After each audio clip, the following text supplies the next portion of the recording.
konting kaalaman lang. Ako ning buhaton sa ako ang million flowers para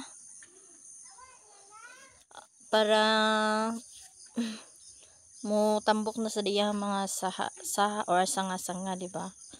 Ato ni siyang stop ang ihang pagkuan sa iyang bulak, mga langga, ha?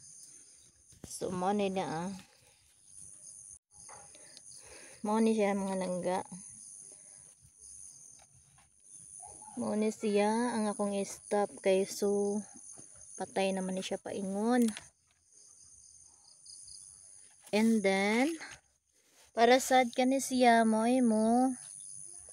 taas musanga kani mo ni musanga.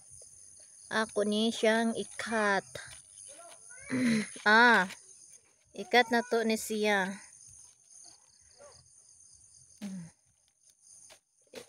Dagan akong gunting. So ako na siyang nakat. And then kaning isa pod akong ikat. Wala na to, niligid na. So wala na siya bulak. Para ang kini siya maoy mag-consume sa iyahang nutrients gikan diri. Og maura to mga langga.